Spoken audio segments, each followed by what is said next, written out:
Hello, friends and family. How are you doing? How was your week? I hope it was, great, I guess. For me, it was very humbling and very sobering. And before I actually talk about the podcast and get into the psychological aspects of the episode, I really want to take the time to talk about this week and I guess the past weeks and things that have been going on. I live in Nebraska, not too far from Omaha, and one of the 13 service members that died at the attack in Afghanistan at the Kabul airport, he was welcomed home on Friday, September 10th. Omaha was his hometown. He grew up here, and I'm sorry if I get emotional, but I'm also not sorry because it's very humbling and it's very sad.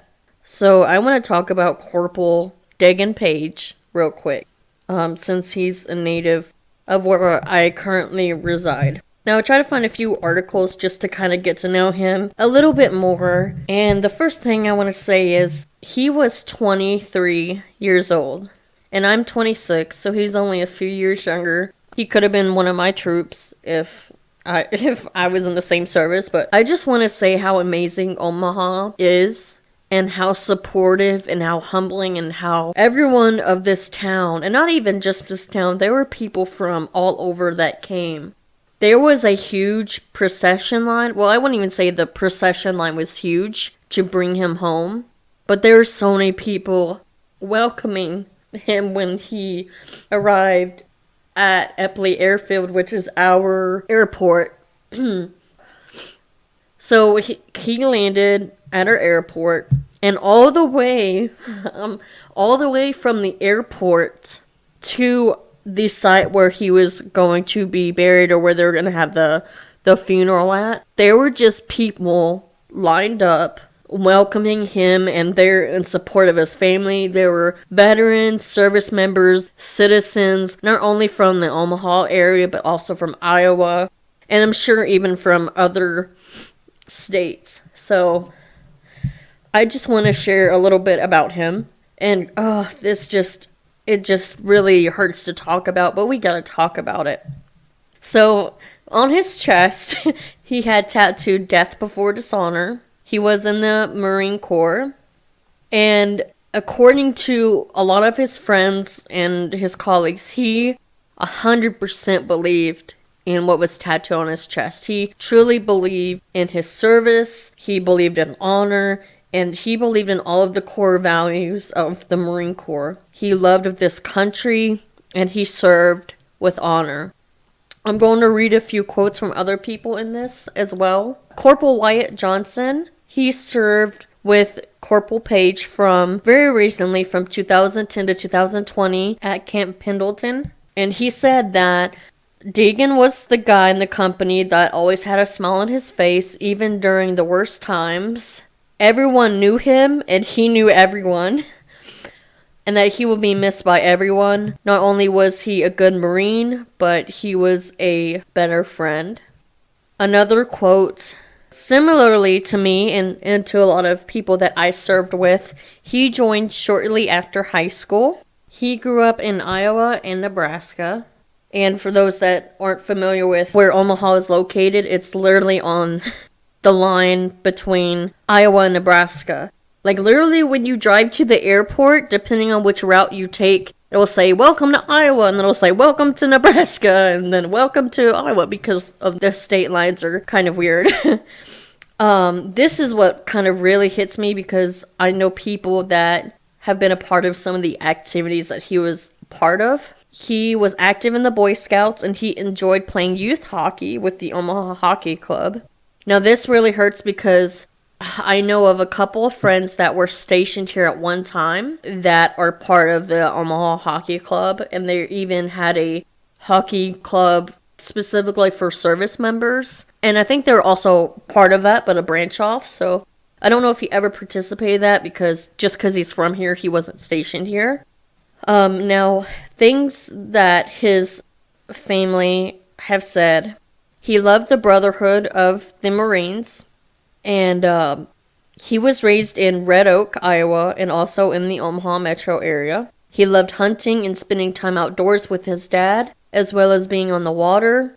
He had a soft spot for dogs.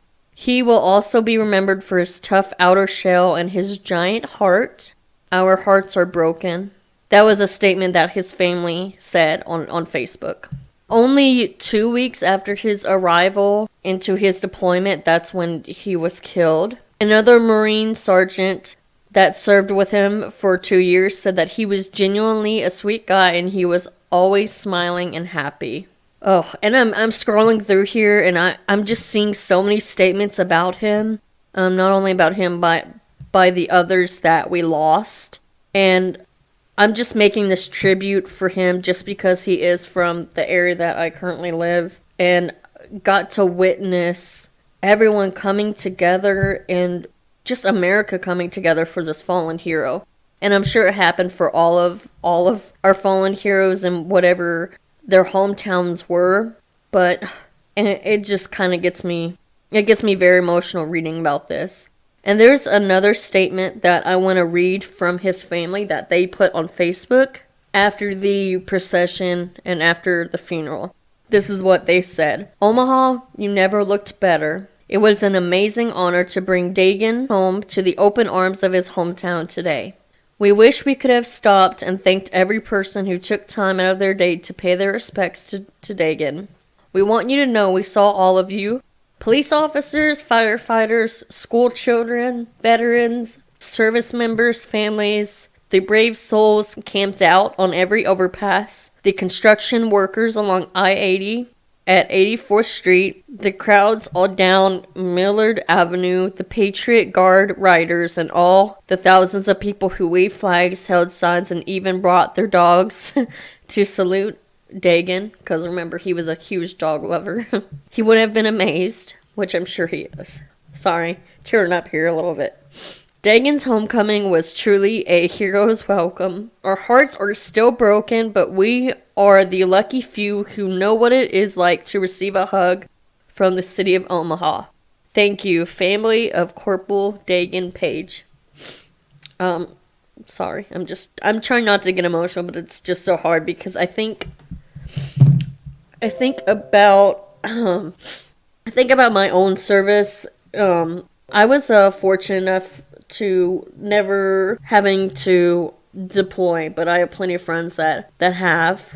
I have a lot of friends from back home that are part of different branches, and I think about them and their faces. I think about those that are around that age that I'm super close with, and that could happen to them, and it's just so hard, and being so young. I do want to say, I wanted to read his obituary real quick, and then, maybe we can talk about the other things of this week. So, this is gonna get really hard. He was preceded in death by his grandfather, Roger Page, cousin Nathan Page, grandparents Gary and Alice Adelson, and uncle Kurt Adelson.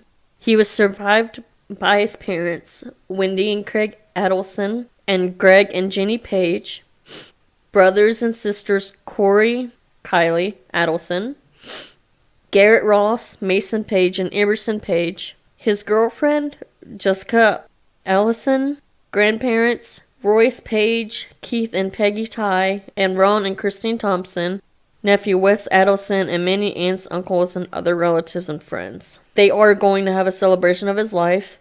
There are pictures before his deployment with him and his girlfriend. I don't know what else to say that I haven't already said. But I just want to say from my heart to the family and the families of Daegan Page, not only him, but the other service members that died in the Kabul attack. My heart goes out to you. You are in my thoughts and my prayers. And thank you for your service members' sacrifice. On another very humbling and sobering note, over the weekend, of course, was the remembrance of September 11th, 2001, in which many people lost their lives. And for me, I was very young when it happened. I was actually in first grade. And I remember that day pretty clearly, even though it's still a little bit of a blur.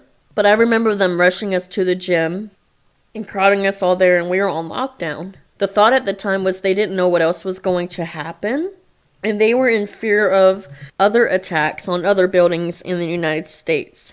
And I lived and grew up in around Nashville at that time. And so the thought was that maybe they would go after the Sears Tower in Chicago or even another building closer to home.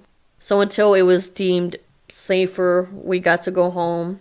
And I remember watching videos about what happened, and I didn't fully understand it, but I think what really hit me and what really helped me understand was I remember watching on the news, there was this little girl around my age with her older sister, and they were talking about how their dad was a New York firefighter and how they lost their dad. And it was just very emotional for me for being that young and just knowing, oh, they lost someone. And then over the years, every year in school on that day, they would play a video and we would remember it. And another thing that really sticks out to me was when I first came to Nebraska when I was stationed here. And I actually arrived here September 1st, 2014. And so 10 days later, it was September 11th, and I was new to the unit. And pretty much every day at 4:30, or around 4:30, the national anthem is played on base. So I remember all of us going outside and just waiting for the national anthem to play. And we all stood at attention and saluted during the national anthem. And after that, we just talked about our experiences.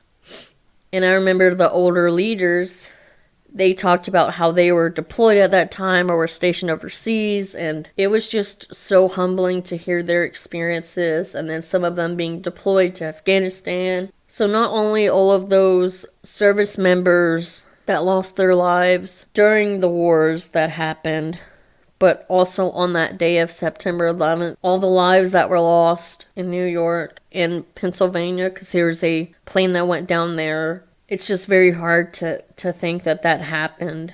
But unfortunately it did. All we can do is remember the families and the people that lost their lives on that day and remember what happened.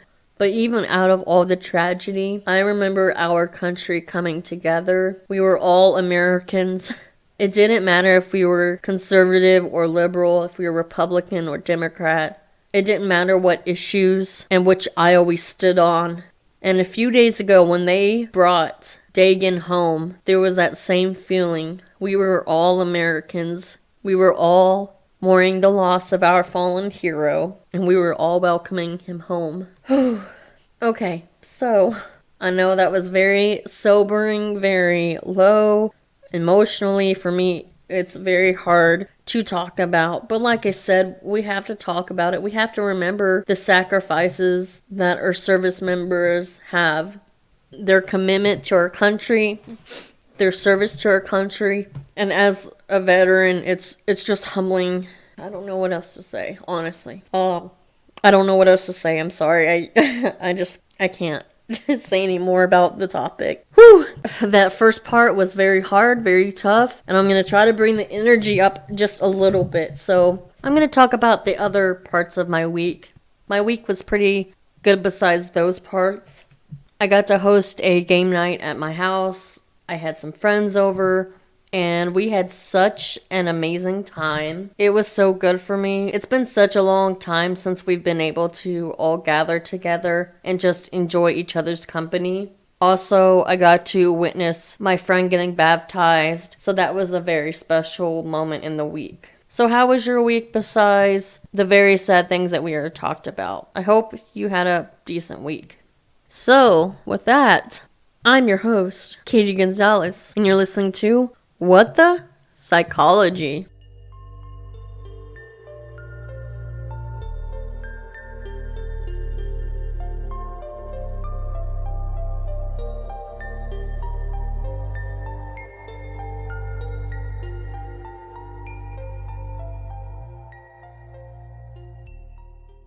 Now we're going to go into the episode. Before we really dive in, I did a poll not too long ago, and I asked you guys what was the definition of maladaptive. Because in my podcast, I use that word a lot because it is very important, it is very specific, So my poll question, I asked what maladaptive meant, and the choices: A, interference with daily life; B, manipulating your symptoms; C, being happy and healthy; or D, a condition that is terminal. Some people voted wrong, some people voted right, and it's okay if you voted wrong, because we are here to learn and get to know, I guess, some of these terms a little bit better. So the correct answer is interference with daily life. So for all of you that got it right, give yourselves a pat on the back. So like today's episode, which we're going to talk about anxiety disorders. An anxiety disorder gets diagnosed when the symptoms are maladaptive, meaning when they interfere so much with your life that you can't really function. You can't do daily tasks, you can't shower, you can't make your bed, you can't leave your home, in the sense of things that we've already talked about. Episode 1, we talked about phobias, social anxiety, and agoraphobia. Now, all of those are technically anxiety disorders, but they all are very similar to where it's more under a phobia type. They're separate and distinguished, but very similar in the aspect that it's very focused on like an object, a place, or a thing. That's why I put all of those together. And then we talked about in the stress episode that chronic stress can lead to disorders, including anxiety, including depression. We're going to go over 3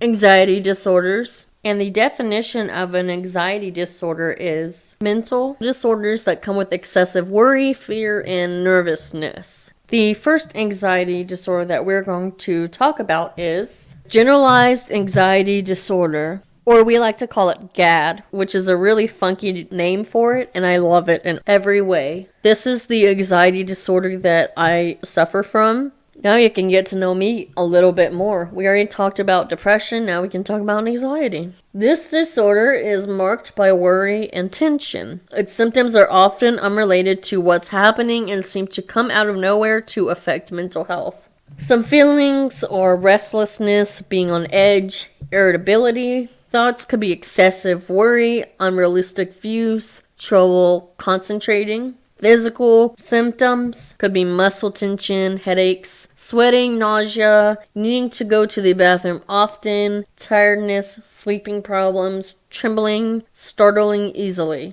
Now, let me break this down for myself a little bit. So feelings, I definitely feel restless a lot, and I do get irritable sometimes, depending on the day.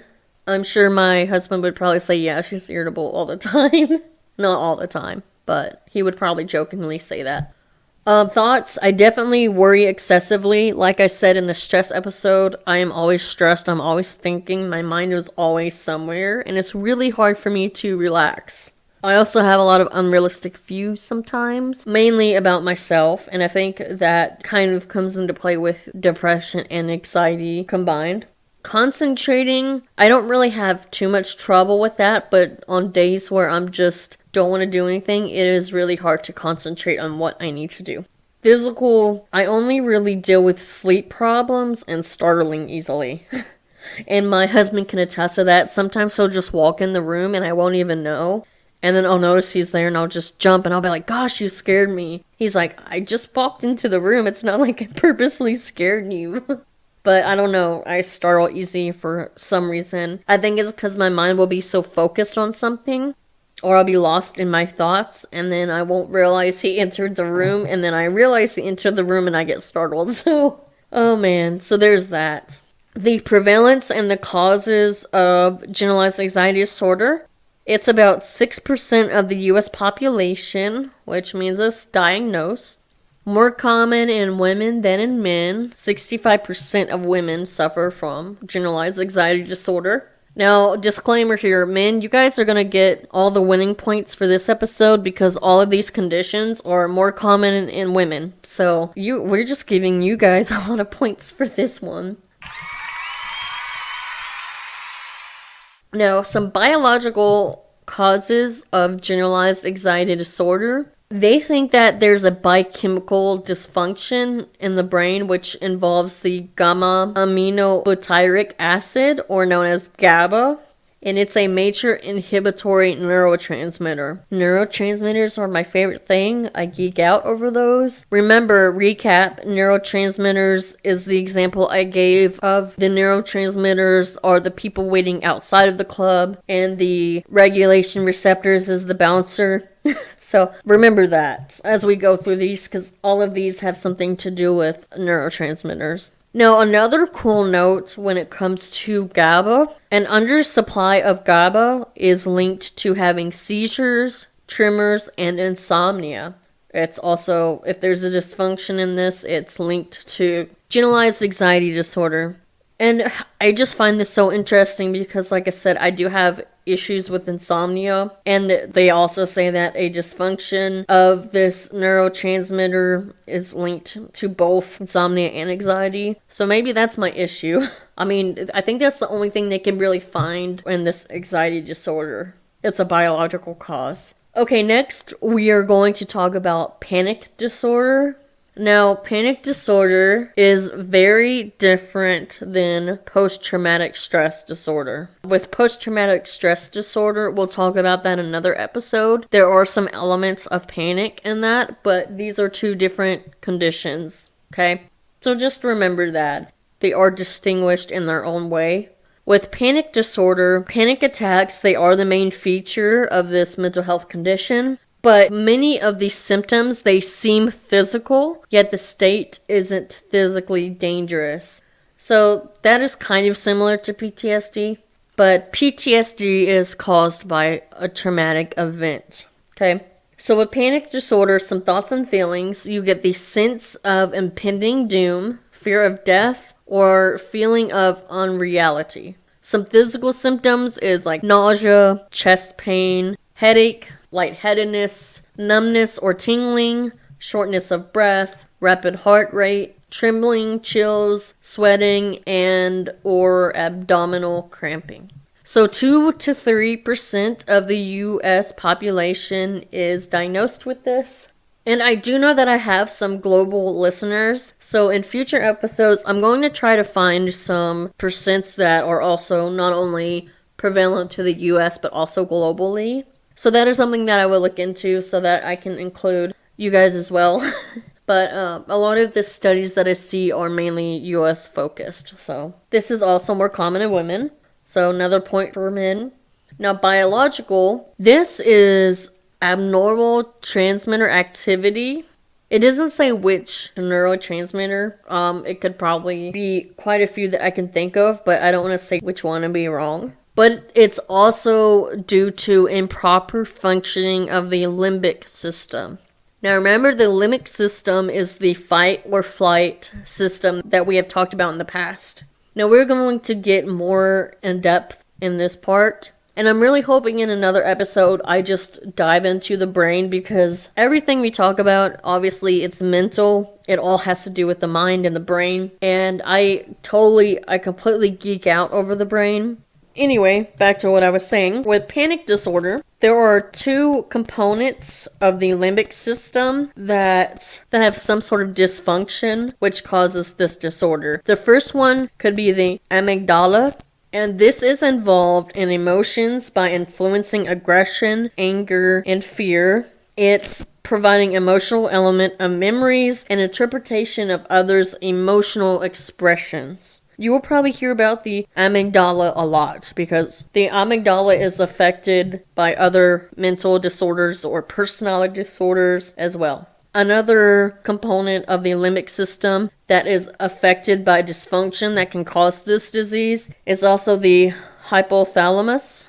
And this is involved in the regulation of basic drives, so hunger, thirst. There's also arousal, like sexual arousal. And when I say arousal, it's just not sexual arousal, it's arousal of other things. Panic disorder can also be a cognitive cause, or not even a cause, but this is something that is prevalent in those with panic disorder. Cognitively, panic-prone individuals, they are usually overly sensitive to bodily sensations. The last disorder that I'm going to go over is obsessive compulsive disorder, or OCD.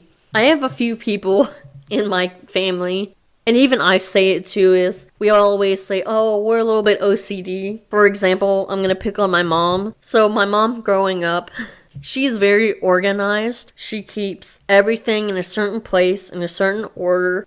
On our stove, she would have the salt in one place, she would have the pepper in another, and she would have like decorations or like little letters. And me and my sister used to always mess with my mom. We would switch like the salt and pepper, or we would slightly move one of the decorative letters or something. And I swear, we would always just do it to pick on her and see. But every single time, y'all, she would spot the difference. I swear, if you give her one of those puzzles that say, like, where's Waldo, or spot the difference, she would be quick at solving that, because we would even just push the pepper slightly to the right, and she could come into the kitchen and be like, alright, who moved the pepper? Because she would know that we were messing with her. Also, my niece, she's also very organized as well. She's very intelligent for her age. She's very, she's very creative. She has a very wild imagination. But she is also very organized. She wants things in a certain order, just like my mom is. And it's funny to see generational how that works. But now when it comes to, like, people that are actually diagnosed with this, it's definitely more serious. So, obsessive compulsive disorder, this includes unwanted repetitive thoughts, which is obsessive, and or actions, which are compulsions. So, the obsessive component is repetitive thoughts, and the compulsion aspect is actions. So, to go into this a little bit more. So, obsessive component, persistent, intrusive thoughts, ideas, impulses, or images. This could be like the fear of dirt or contamination. So we always use the term germaphobe, but they're probably OCD, and that's just an aspect of their obsessive component. It could be doubting, uncertainty, needing things to be symmetrical, thoughts of losing control, and in some cases, even harming yourself. Unwanted aggression, sexual or religious thoughts. So the obsessive part, it can be so minor as wanting things to be symmetrical to where it becomes a compulsion, or it could be just that thought interferes so much to where it bothers you to where you literally cannot do anything else until you fix where things are symmetrical. So if you need things to be symmetrical and then you fix it, and it's good, you're fine, and you move on, that's kind of a minor case. That's kind of like if we use my mom as an example. But if you have a stack of blocks and they have to be exact order, exact time, and every time you look at it, it's not perfect, and you have to keep doing it over and over again, and you can't get over the thought of it not being symmetrical, that's when it becomes a maladaptive type of situation.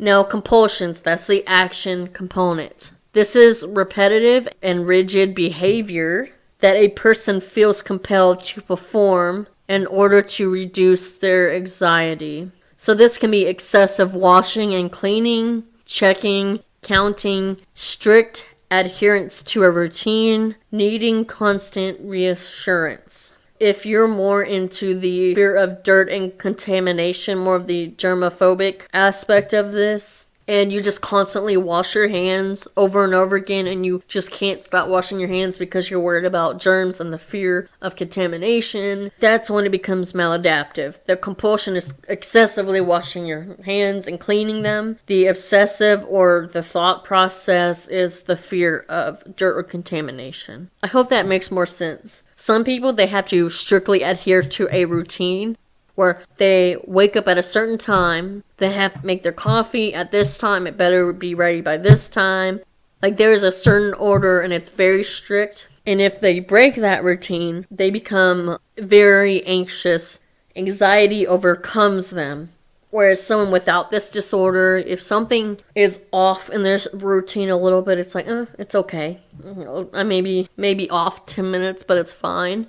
But with this disorder, it has to be to the T. It has to be perfect. and anything altering from that, it's a problem for that person. So now I'm going to play a clip from Dr. Phil, and it's about this man who talks about his OCD and his daily routine. I have obsessive compulsive disorder. Living with myself is horrible.